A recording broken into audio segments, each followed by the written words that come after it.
Shalom, Kehila. Shalom. ¿Cómo estás? ¿Cómo están?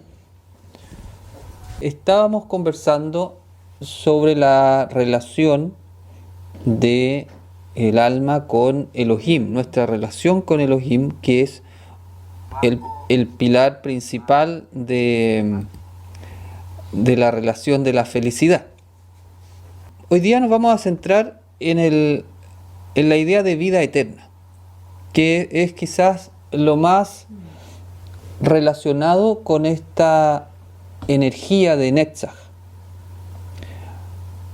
Vida eterna. ¿Qué nos viene a la mente con eso? Vida eterna. Lo hemos escuchado a lo mejor durante mucho tiempo en la tradición religiosa. Pero ¿qué es la vida eterna? ¿En qué dimensión está? ¿En qué momento de la vida se produce? ¿Cómo se llega a eso? ¿Cómo uno alcanza eso? ¿Qué es lo que es? ¿Es un momento? ¿Es un tiempo? ¿Es un lugar? ¿Es el paraíso? Vamos a tratar de acercarnos hoy día a ese concepto. Primero, la vida eterna no está asociada con el concepto de años. Es como si uno dijera, bueno, ¿cuántos años faltan para la vida eterna? ¿O cuántos años va a durar la vida eterna? Entonces, no está asociada con el concepto de años como lo entendemos en este mundo de 3D.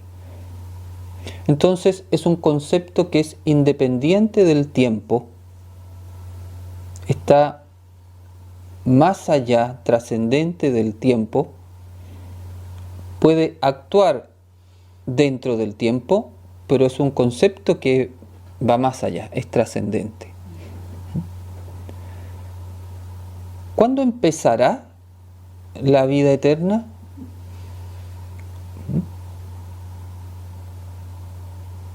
Cuando tú quieras. Depende de ti. ¿Cuándo comenzarás a vivir en la eternidad?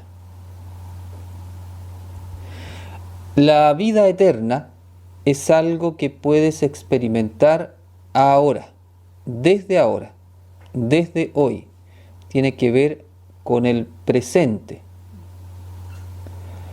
No hay que esperar por una vida eterna futura, a menos que uno no quiera entrar hoy día.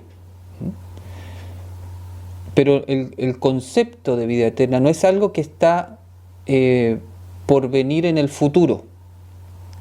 Es algo que uno puede entrar hoy. Por lo tanto, la vida eterna no es algo que comienza cuando te mueres. Y mucha gente piensa que cuando se muere comienza la vida eterna. En realidad eso es muy triste porque te pasas entonces tu vida terrenal fuera de la vida eterna. Y eso es todo lo contrario a lo que planteó Yeshua en su Kabbalah. Entonces la vida eterna no comienza cuando se muere. Entonces, desde el punto de vista cabalístico, lo que dicen los textos, porque los textos dicen cuándo empieza la vida eterna. De acuerdo a la tradición cabalística nazarena, la vida eterna empieza en el momento que recibes con emuná a Yeshua en tu vida. Ese concepto es súper importante en lo que es la tradición espiritual nazarena original. La vida eterna empieza en el momento que recibes a Yeshua con emuná en tu vida. Dice Yohanan, en el libro de Yohanan, todo el que tiene emuná en el Hijo tiene vida eterna. Y ocupa el verbo tiene en presente, ahora, lo tiene ahora. Todo el que tiene emuná en el Hijo tiene vida eterna. Todas estas citas son de Yohanan. El que escucha mi palabra y tiene emuná en el que me envió, tiene vida eterna. El que tiene emuná en mí, tiene vida eterna. Ahí más claro, echarle agua, ¿cierto? El que tiene emuná en mí, tiene vida eterna. Por lo tanto, la vida eterna, que es el gran tema de Netzach, es una consecuencia de la emuná en Yeshua. La puerta de entrada a la vida eterna es la emuná en Yeshua. Dicho de otra manera, el secreto para tener la vida eterna es la emuná en Yeshua el Mashiach. Ahí está el secreto, por lo tanto, ahí hay que enfocarse. Y tenemos que definir de manera simple qué es la emuná, y de una manera muy simple, reduciendo mucho el concepto, emuná significa fidelidad. Es decir, la vida eterna depende de si eres fiel o no a Yeshua. Así de simple. La vida eterna depende de si eres fiel o no a Yeshua. Y ser fiel a Yeshua significa hacer lo que Él enseñó. Lo que se decía antiguamente, guardar su palabra.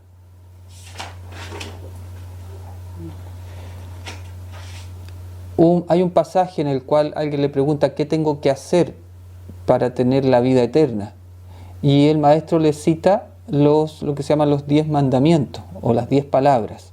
Ahí hay una respuesta bien concreta que hace Yeshua de lo que hay que hacer para tener vida eterna. Recordemos que lo que se llaman las 10 palabras, traducidas como los 10 mandamientos, es el eje en torno al cual da vuelta, gira la enseñanza de Yeshua. Por lo tanto, el que vive la enseñanza de Yeshua tiene vida eterna aquí y ahora. Ese es quizás uno de los puntos más importantes de la enseñanza cabalística nazarena, porque tanto el tema de la vida eterna como el reino de los cielos son de los temas más tratados por Yeshua en sus enseñanzas. Ahora, tenemos que ir desarrollando qué es la vida eterna también. Dice, ya entendemos que no es una cosa que de otra dimensión o de otro tiempo, sino que es algo de aquí y ahora, y que se entra a partir de ser fiel a la enseñanza de Yeshua. Entonces, bueno, ¿qué es? ¿Qué es la vida eterna? Eso también tenemos que empezar a pensarlo para dar un acercamiento en esta exposición de hoy día. Por otro lado, dice Yohanan, para ser fiel a alguien, pensemos en nuestra vida común, ¿qué tienes que tener por lo menos para ser fiel a alguien? ¿Ya? Amor. Pero así como el requisito para poder ser fiel a una persona. Conocerlo. Claro, si no conoces a una persona, ¿cómo vas a ser fiel a una persona? Porque cuando fiel significa que esa persona te va a decir, por favor, haz esto, y tú lo vas a hacer. ¿Por qué lo vas a hacer? Porque vas a confiar en esa persona y vas a ser fiel a las indicaciones de esa persona. Entonces, el primer requisito para ser fiel a alguien es que hay que conocerlo. Por eso, dice Yeshua en un pasaje del libro de Yohanan, esta es la vida eterna, dice. Conocerte a ti, Padre, el único y verdadero, y a Yeshua, el Mashiach, que tú enviaste. Entonces, si uno estábamos hablando de la emuná, y lo relacionamos con lo que vimos ayer, ¿cómo uno crece en la fidelidad a Yeshua? Conociéndolo. Conociéndolo. ¿Y cómo conoces a Yeshua? Meditando. ¿Cómo tú conoces a alguien? Estando con la persona, ¿cierto? Conversando con la persona, escuchando a la persona. Lo que hablábamos ayer, teniendo un momento de intimidad con la persona para conocerlo profundamente. Entonces, si conocemos a Yeshua, porque nos damos un tiempo para estar con Él, vamos a conocer al Padre. Entonces tendremos emuná, entonces tendremos vida eterna. Es una cadena de eventos. Si no conocemos a Yeshua, no conoceremos al Padre, no tendremos emuná y no tendremos vida eterna. Si vamos avanzando en una espiritualidad madura, tenemos que recordar lo que hablamos hace unos días, que la emuná es algo que uno desarrolla, no es algo que se te da porque sí. La emuná, muy mal traducida como fe, que emuná es fidelidad, es algo que uno desarrolla, no es algo que te dé otra persona, que tú heredes una emuná, ya sea familiar o institucional. La emuná surge de una experiencia vital que tú tienes con alguien. En este caso, la confianza, la fidelidad en Yeshua solamente va a surgir si uno tiene una experiencia vital de Yeshua. Y la experiencia vital de Yeshua es en un momento en el cual tú consagres para estar con Él. Es cierto que Él puede hablarte en cualquier momento del día, pero también es cierto, y por eso mismo los grandes sabios, e incluso el Mashiach, se daban un tiempo, consagraban un tiempo importante en su día para tener intimidad con el Padre. En el caso nuestro, para tener intimidad con Yeshua y a través de Él con el Padre. Entonces, que nadie se engañe en el sentido de pensar que la emuná le va a llegar como por arte de gracia si no dedica tiempo a su encuentro con Yeshua. Por eso es tan importante. El otro día hablábamos acá la importancia de organizar el día. La organización de un día es un perfecta equilibrio de Tiferet. Cuando tú te armas vamos a poner un horario, un esquema de día, y lo cumples, le estás bajando a este espacio físico, a este mundo físico, le estás dando espacios a las cosas. Eso genera un equilibrio entre tu Gesed y tu Geburá, cuando tú tienes un horario, una programación de tu día. Entonces, dentro de cómo organizas tu día, si uno quiere crecer en la emuná, tiene que destinarle un tiempo a la intimidad con Yeshua, pero un tiempo para Él. No es el tiempo que uno va conversando en el auto con Él, o en la micro con Él, o en el metro con Él, o mientras va caminando. Eso es otra cosa. Extra. Eso es un extra. Hay que dedicarle un tiempo en el cual uno pueda estar con toda su conciencia conectado con Él para poder escuchar. Si eso uno no lo tiene, se va a hacer difícil el crecimiento en la emuná, y uno va quedando entonces con una fe intelectual, con un conocimiento intelectual, que vamos a ver que dista mucho de lo que es la emuná. Por eso el conocimiento intelectual no tiene que ver con la vida eterna, sino la emuná tiene que ver con la vida eterna. Entonces, el principio es que para conocer a alguien tenemos que tener una intimidad, una experiencia vital de esa persona. Lo mismo con Yeshua. Para conocerlo tenemos que tener una intimidad en la meditación y en la oración, pero en una oración y meditación hecha desde el corazón, no solamente intelectualmente. No se trata de repetir fórmulas, sino de involucrar el corazón, las emociones, lo que decía ayer Daniela, que cuando uno tiene una experiencia vital en una conexión, uno incluso se llega a emocionar en ese momento. Eso porque su corazón se comprometió en lo que está haciendo. No es la meditación, la oración, no es un trabajo intelectual de la repetición solamente de alguna palabra. El conocimiento intelectual de Yeshua no transforma la vida.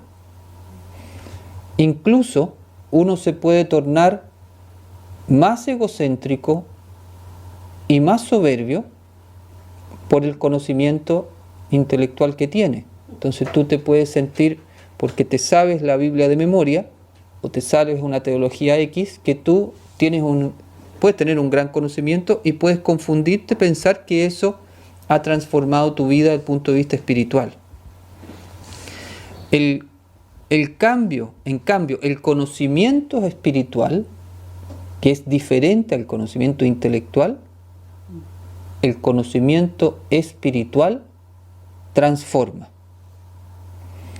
Nadie puede tener una experiencia espiritual de Yeshua y seguir siendo el mismo.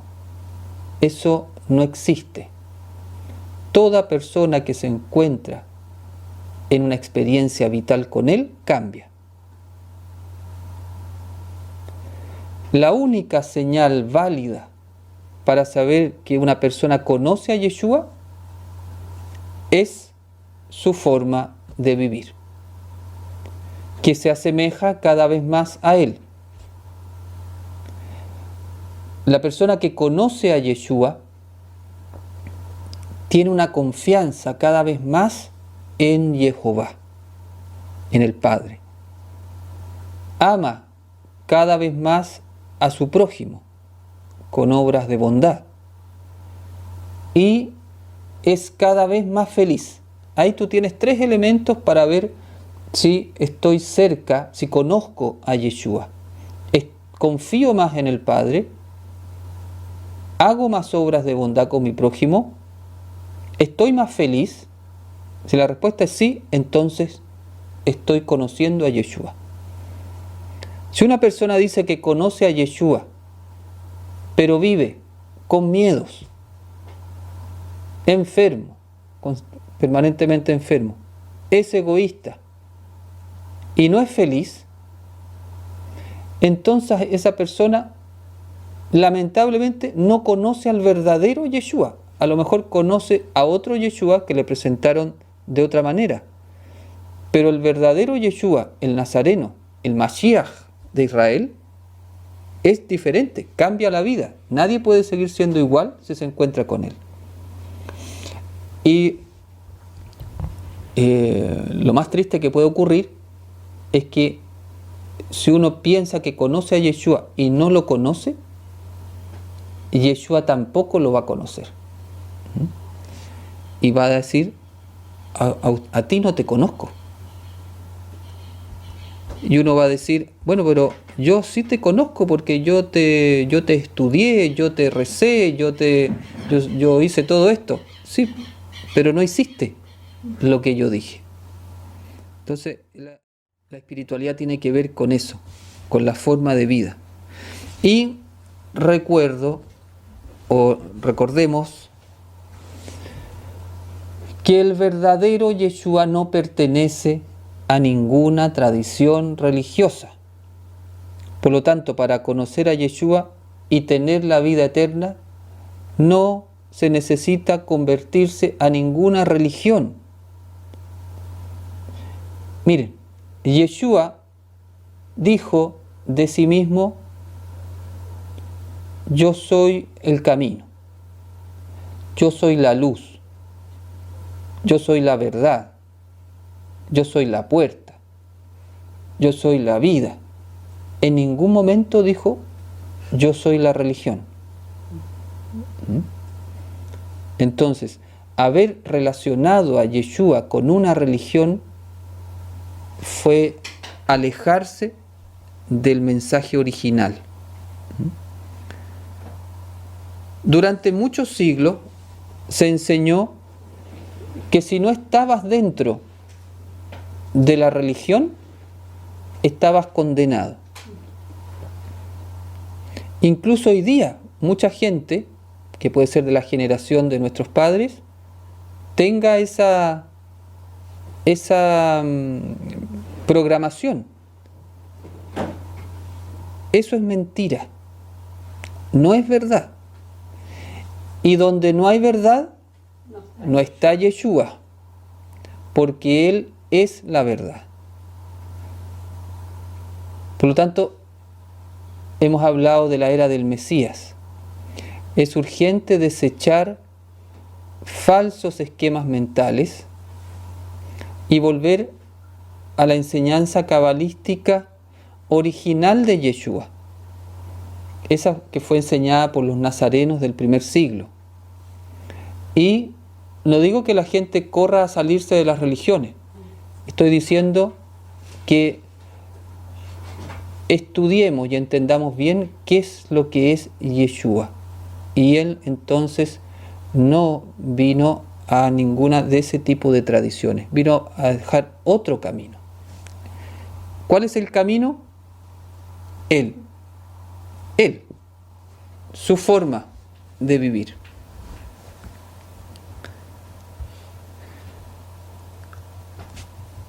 Eso con respecto a la vida eterna. Entonces, si decíamos, ¿qué es la vida eterna? ¿Cómo sabes tú que estás? Finalmente, es lo que dije en el párrafo anterior.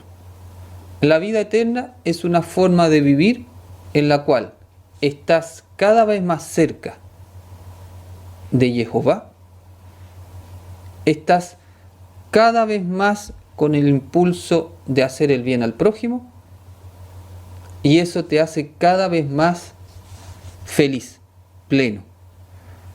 Todo lo que es entonces los miedos y el egoísmo está lejos de la vida eterna. Y también es importante el concepto de que la vida eterna nos va sanando. En la medida que uno va entrando en espacios de eternidad, de Netzach, vamos sanándonos de las enfermedades. El Mesías tiene que ver con la sanación. Y para terminar el texto, la tradición, o sea, la traducción, o si uno traduce la palabra lo más cercano al original, dice: y les doy vida eterna, lo que estábamos hablando, y no se perderán jamás. Aquí es interesante esta palabra, que se traduce como y no se perderán, porque también puede traducirse de otras maneras. También podría decirse no errarán jamás. ¿Y qué vimos que era el error? Pecar, o sea, no pecarán jamás. Exactamente. ¿Se acuerdan? Hace unas semanas hablamos que la palabra pecado era error. Entonces, esto de no se perderán jamás también puede ser traducido como no errarán jamás. No errarán jamás. Es decir, que uno podría vivir sin equivocarse nunca más, sin cometer más un pecado. Y también se puede traducir como y no morirán jamás.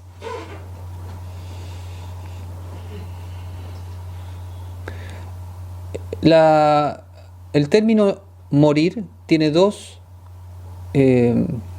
como formas de mirarse. Está el no morir espiritualmente y el no morir físicamente. El que tiene vida eterna entonces no muere. ¿Qué significa no morir espiritualmente?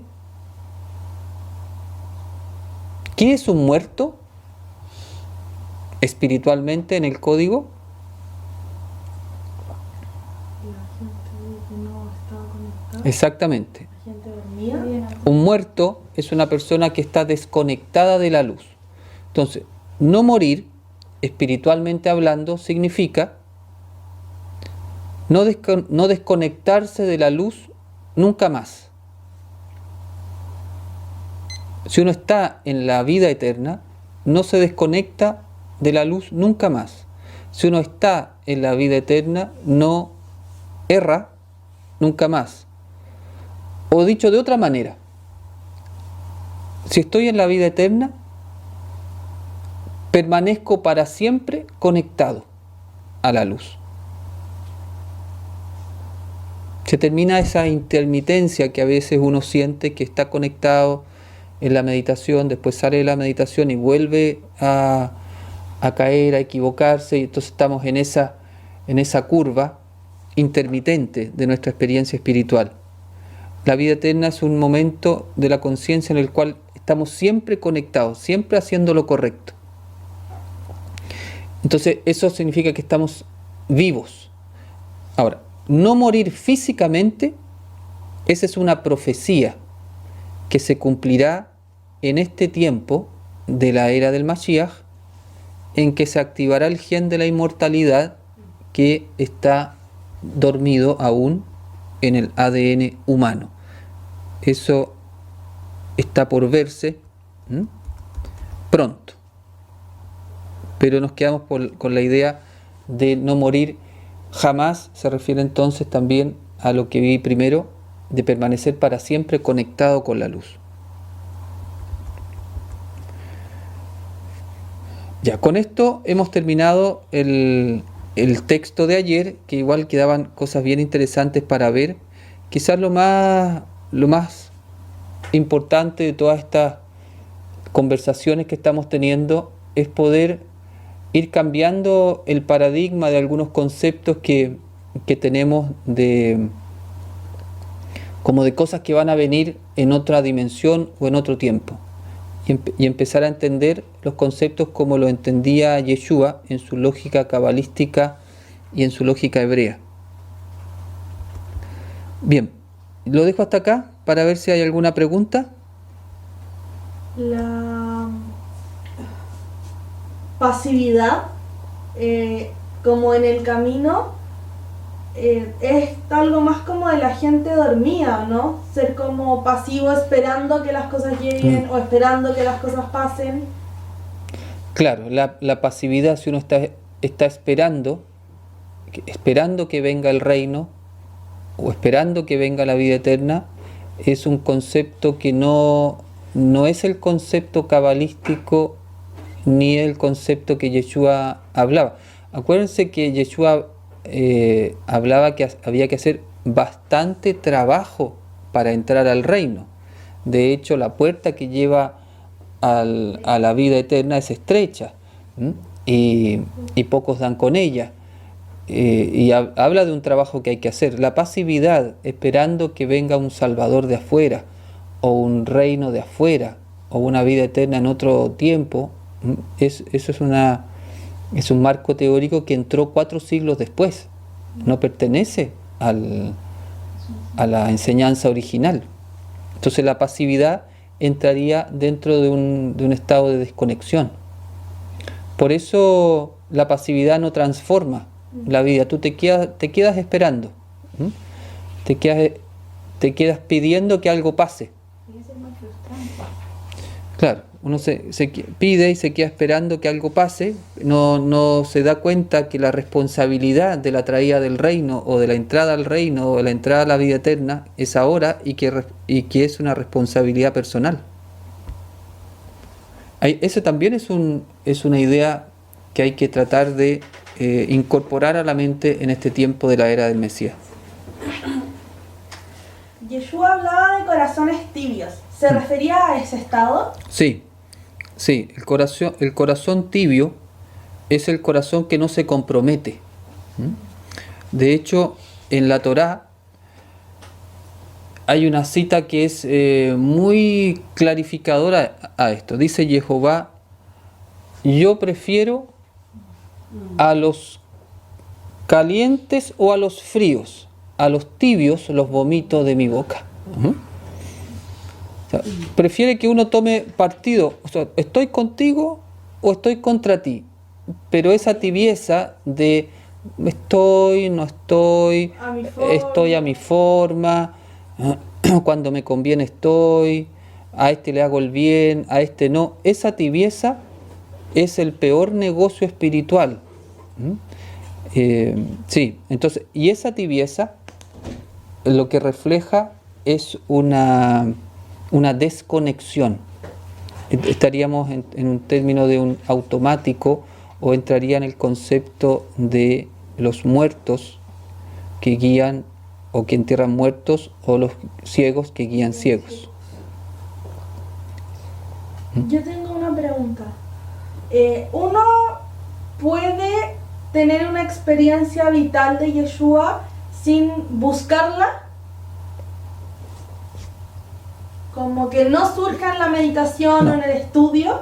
No, sin buscarla. Puede que no la estés buscando conscientemente en ese momento, pero hay un mérito en tu alma que ha hecho que se acerquen. Hay algo que atrajo hacia ti esa experiencia. Mira, es interesante. El árbol de la vida está en toda persona. Cualquier desviación, si la persona vuelve al árbol de la vida, se repara. ¿Sí? Cualquier desviación de conciencia. El árbol de la vida está. Son las 10 energías esenciales del Creador que están dentro nuestro. Si yo soy desviado por cualquier razón, soy un ladrón empedernido, soy un adúltero empedernido, soy lo que sea, totalmente desviado, si vuelvo al árbol de la vida me voy a equilibrar, porque el árbol de la vida es el programa de nuestra perfección. Entonces no es que haya una falla en el árbol de la vida, hay una consecuencia kármica, pero la persona viene con el árbol de la vida, y justamente para poder hacer la reparación de su tikkun es que puede volver al árbol de la vida y eso se repara. Entonces cuando alguien dice, pucha, es que esta persona es así, o esa persona no, ese no va a cambiar nunca, ese siempre va a ser ladrón, ese va a ser siempre acá, ¿cierto? O tiene esta orientación y ya siempre es así, nació chueco, nació infiel, eso puede traer un peso kármico, eso es cierto, pero también es cierto que ese árbol de la vida está dentro de esa persona. Si esa persona quiere volver al árbol de la vida, da lo mismo la desviación que tenga. Da lo mismo la desviación que tenga, porque si vuelve al árbol de la vida, va a volver a la concepción divina original. No hay nadie que no vuelva al árbol de la vida que no vuelva a la concepción divina original. Lo que pasa es que mucha gente no quiere volver al árbol de la vida y le es más fácil quedarse donde está, y si hay un consciente colectivo que empieza a normalizar las cosas, entonces tú empiezas a considerar normal cosas que no son normales desde el punto de vista de la concepción divina original. Entonces, si cualquier persona quiere volver a lo que Elohim tenía en su mente cuando lo creó, ahí está el árbol de la vida y ese es el camino.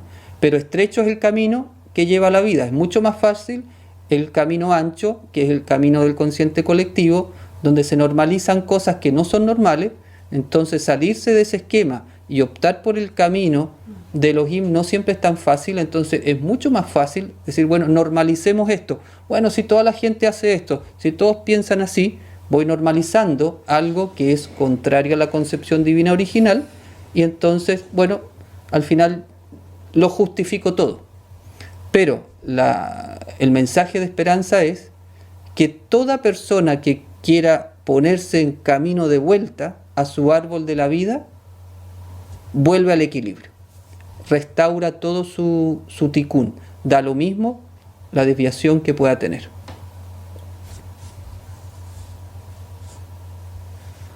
Moisés dice, Shalom maestro, Shalom, el Moisés. Mashiach que vino fue el Ben Yosef. Sí. El Mashiach que vino, esa es una interesante pregunta, porque el Mashiach tiene dos trabajos o dos manifestaciones.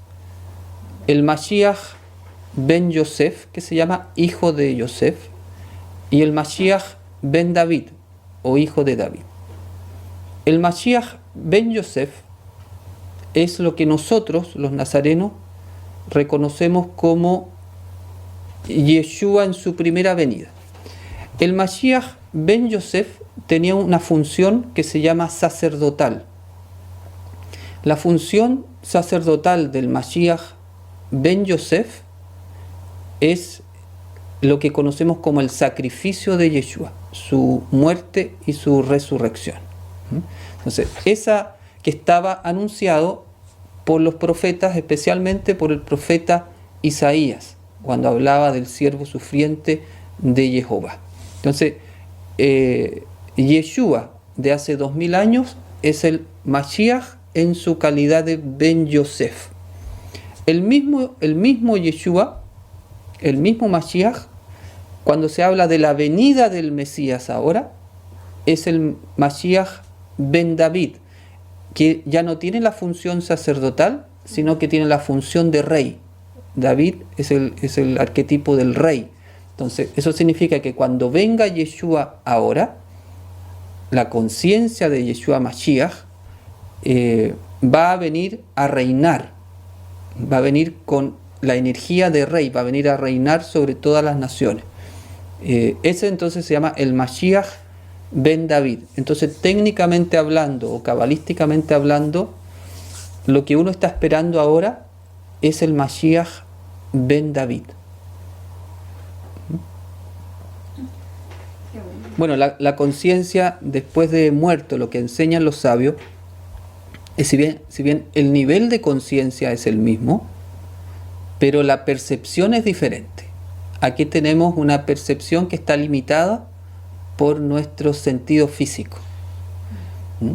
Cuando el alma desencarna ya no tiene cuerpo, queda con todos sus sentidos de alma, lo que uno llama extrasensoriales, totalmente abiertos, sin una barrera física. Entonces puede ver y sentir y tener una gran claridad que no tenía abajo. Entonces, el nivel de conciencia es el mismo, sí, pero tiene otra percepción. Entonces, en ese sentido hay una diferencia. Para nosotros los nazarenos no apuntamos tanto a la reencarnación. Apuntamos más a la resurrección y a la vida eterna, más bien, a la vida eterna de este mundo, de este aquí y ahora. Las encarnaciones o el tikkun es una posibilidad, son opciones que se nos van dando, pero en realidad como nazarenos, nosotros más que pensar, bueno, si vamos a tener otra posibilidad, lo que apuntamos a que en esta vida, lleguemos lo más aquí, alcancemos el estado de vida eterna, de manera de no tener que hacer otra encarnación. La venida del reino ya empezó, ¿cierto? Ya no hay un reino que esperar en realidad. La venida ya se está produciendo. De hecho, mucho de lo que está pasando a nivel mundial tiene que ver con un cambio de paradigma que tiene que ver con este cambio. Entonces, sí, Miriam, de todas maneras, empezar a instalar el reino es empezar a cambiar paradigmas viejos. Necesitamos, como decía el Mesías, que el vino nuevo pueda realmente entrar en conciencia nueva. Y hay puntos que son especialmente importantes, como este de que la conciencia del Mesías viene cuando nace el Mesías dentro nuestro. Entonces, si podemos cambiar ese paradigma de un Mesías solamente de algo externo que viene, sino que es algo interno que se va a reflejar después afuera. Hace unos días dije que los nazarenos no estamos por votar ningún sistema, lo que estamos por votar es nuestro propio egoísmo, para que después se instale como un reflejo un sistema nuevo. Entonces eso se va cambiando a través de pensamientos y acciones cada vez más generosas, sin duda. Y ahí lo uno con lo que decía alguien antes, que decía de la tibieza.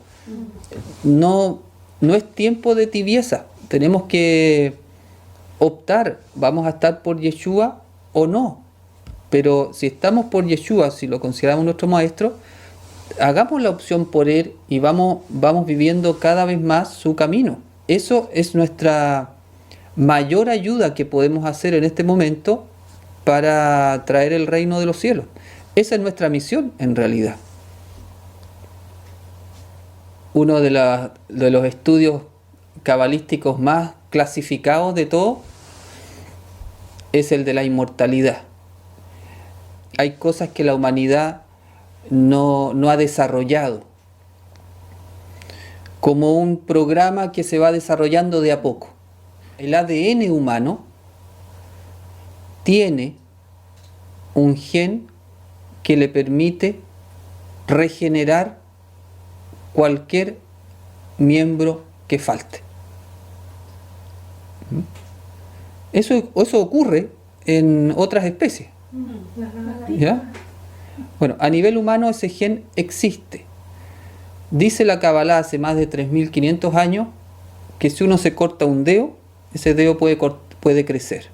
¿Por qué no ha pasado? Porque ese gen se activa con dos elementos de la conciencia que son muy elevados, que tienen que ver con Ahavá, el amor, y el Ejad, la unidad.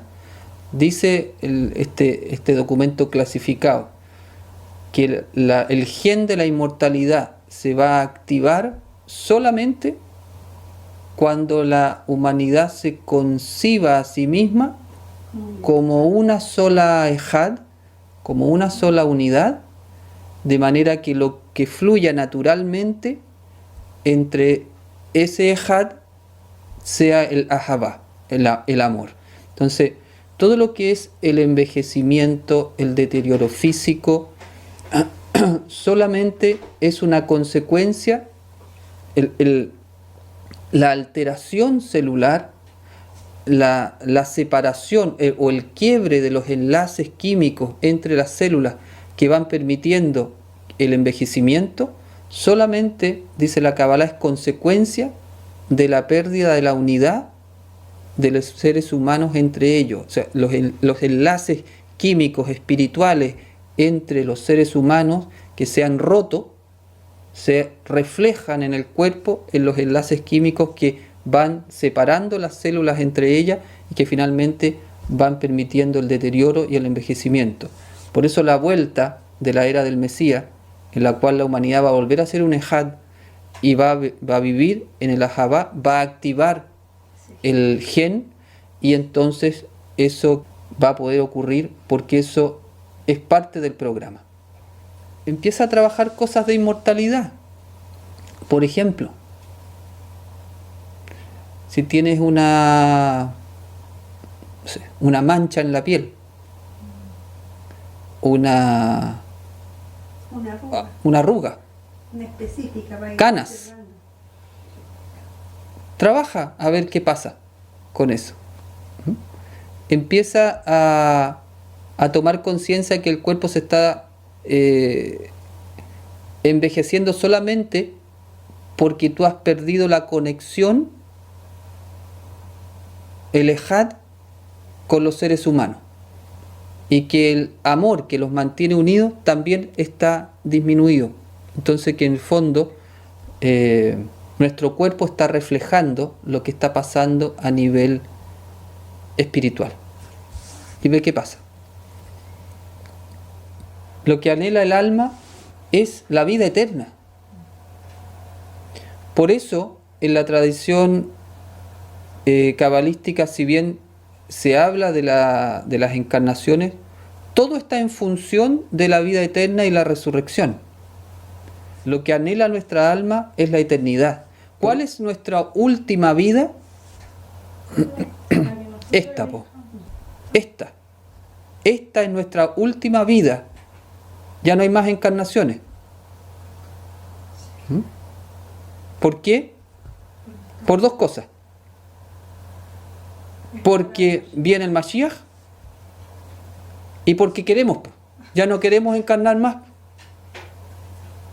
Bastaría que uno diga, no quiero encarnar más, quiero terminar hoy. Esta vida es mi última vida, para que eso fuera realidad. Porque en el fondo si dices eso, inmediatamente te pones a hacer tu teshuvá, a sacarte todas las cosas que no te dejan pasar por la puerta angosta, liberas todos tus miedos, te deshaces de todos los bienes que no te sirven y te pones en el camino de Yeshua. Se acabaron las encarnaciones. Desde que vino Yeshua, lo que él vino a traer es vida eterna. Es decir, no más encarnaciones. Vino el reino, viene la vida eterna, se acabaron las encarnaciones. ¿Por qué seguimos encarnando? Porque no hemos entendido lo que hemos vivido 20 siglos sin entender lo que vino a dejar Yeshua. Entonces, todos los que están escuchando ahora, plantéense que esta es su última vida. Ni piensen en otra encarnación. Además, es muy probable que antes que nos muramos, ya estemos en presencia del Mashiach aquí. Si es que nos morimos. La gente que en este momento siente que su vida es feliz, está más cerca de la vida eterna. El que siente hoy día que su vida es infeliz, está más lejos de la vida eterna. El que está haciendo el bien al prójimo, está más cerca de la vida eterna. El que vive en sus miedos y en el egoísmo está más lejos. Pero va a llegar un momento en el cual vamos a estar cerca, ¿cierto? Cuando tú vas a un lugar, te vas acercando, ¿cierto? Va cambiando el clima, vas a la playa, ya hay olor a mar, ¿cierto? Vas viendo el mar, a lo mejor no has llegado al lugar, pero en algún momento llegas. Y ahí llegaste y te quedas. Entonces, es como un salto cuántico de la conciencia, que uno se va acercando de a poco. La gracia ahora es que no nos acerquemos de a poco. Ya como que el de a poco ya fue ya. Ahora hay que lanzarse con todo a la eternidad. Y para eso hay que liberarse de lo que nos sirve. Que es muy posible que ya no haya más encarnación. Que esta, y sobre todo si se lo proponen, sea nuestra última encarnación. Es más, les voy a decir más aún, como nazarenos, esta sería nuestra primera opción, que esta sea nuestra última encarnación. Porque si nosotros hacemos la opción de que esta sea nuestra última encarnación, eso significa que nos estamos comprometiendo con la venida del reino. Porque si esperamos que haya otra encarnación, es como decir, bueno, ya total va a haber otra. ¿Ah?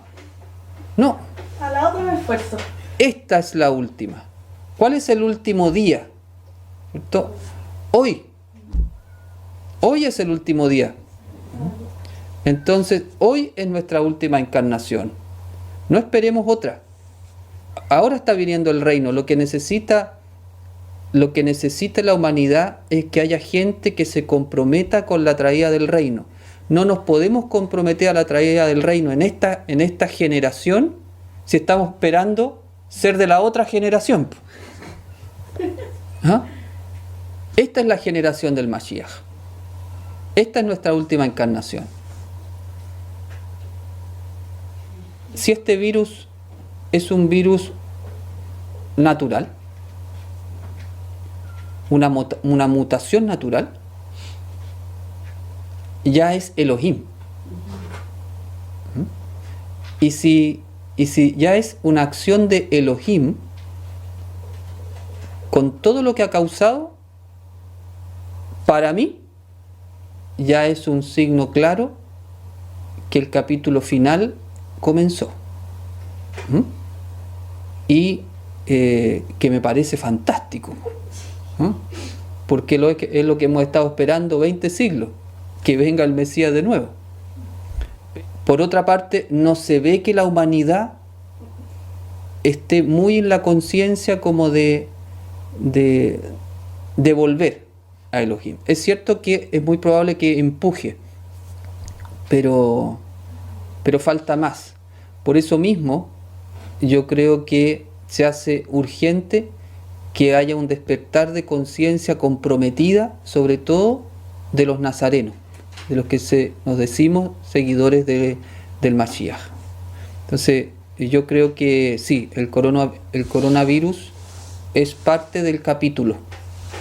La muerte es un estado de derrota total, porque la muerte es consecuencia de la caída.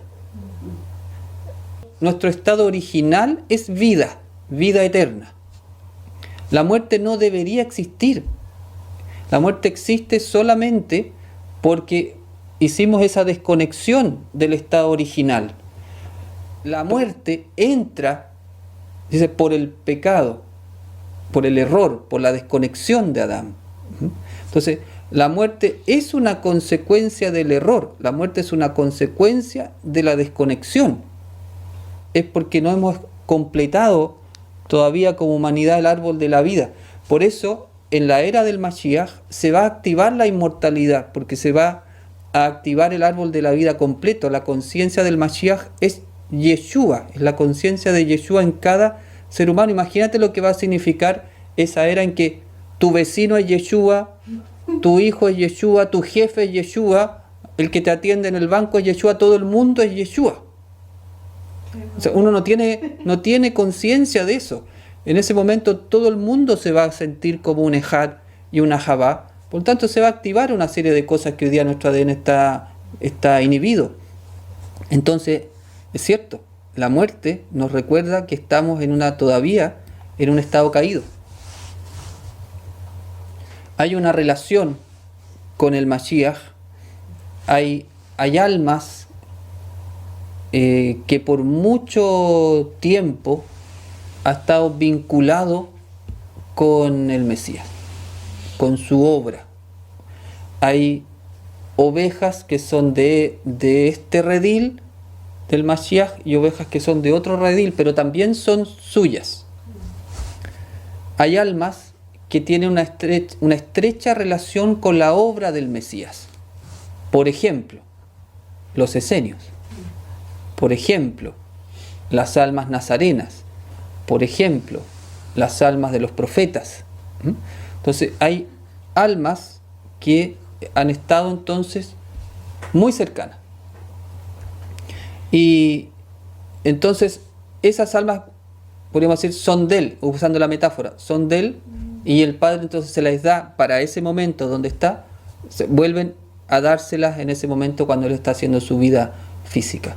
Ahora, eso no es solamente de ese momento, ahora también, por eso vuelvo al punto anterior, las almas, todos los que están ahora conectados y resuenan con esta idea, son almas del Mesías, son almas del Mashiach. Entonces, él necesita que se active en nosotros la pasión por el reino, como de dejar realmente aquellas cosas que ya no nos sirven y enfocar toda nuestra energía en nuestra teshuvá, nuestro cambio y en trabajar para que el reino venga.